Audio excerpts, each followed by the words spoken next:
The captain has turned on the fasten seatbelt sign to prepare for landing, a voice announced over the airplane loudspeaker. But 6-year-old Benny Alden didn't hear a thing, for he was fast asleep. Benny's older sister Jessie tugged her brother's seatbelt to make sure it was buckled. Then she checked her young cousin's seatbelt too. "Wake up, sleepyheads," Jessie said to Benny and Sue Lee Alden, who were sitting on either side of her. "We're almost in Hawaii." Benny opened his eyes halfway. "Are we there yet?" Sue Lee pulled her blanket to her chin. "This plane ride is forever and ever." Jessie patted Sue Lee's hand, then Benny's. "You've both been so good on this long plane ride. We've been flying for almost 12 hours. She pointed out the plane window. "Look down there." Benny leaned over. "Are all those islands part of Hawaii?"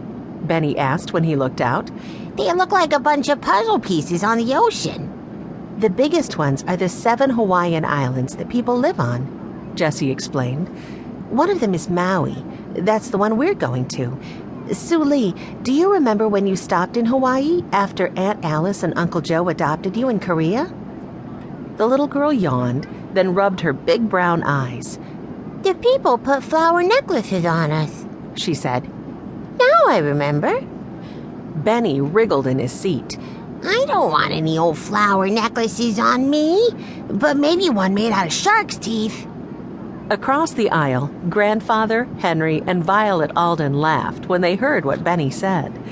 "We'll soon find out about flower necklaces, shark's teeth, and lots of other Hawaiian things," Grandfather said. "I just felt the landing gear go down. Just one more plane ride, a quick one, I promise, to Maui.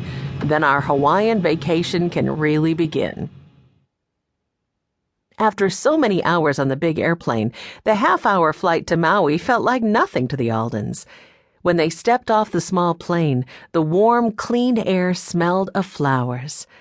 A friendly woman greeted the Aldens as they entered the airport. "Welcome to Hawaii," the woman said.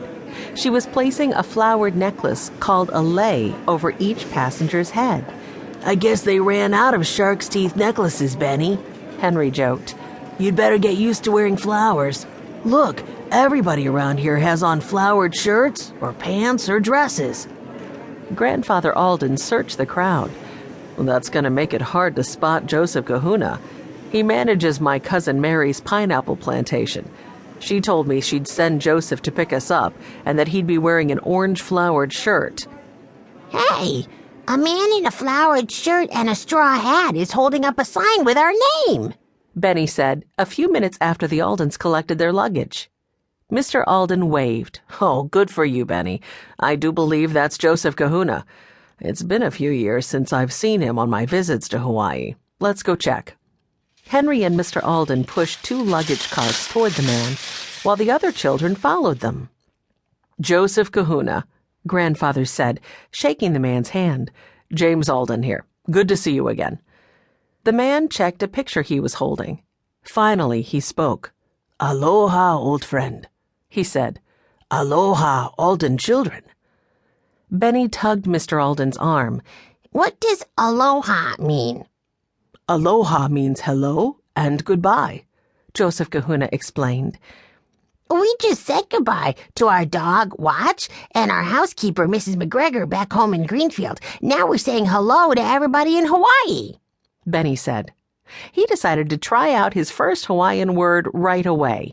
"Aloha, aloha," Benny said, greeting a woman who was trying to get Joseph's attention. The woman ignored Benny. "Joseph," she said in a loud voice, "I need a ride. None of the taxi drivers will go out to my estate. They say the old road is too muddy. I'd like you to drop me off." Joseph Kahuna looked upset. But, I have a full van of Mrs. Cook's guests. It's very crowded."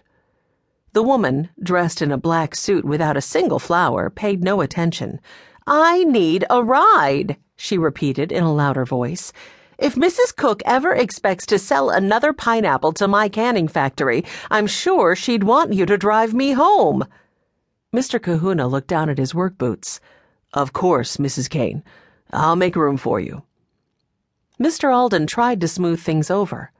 "Please join us. We're the Aldens.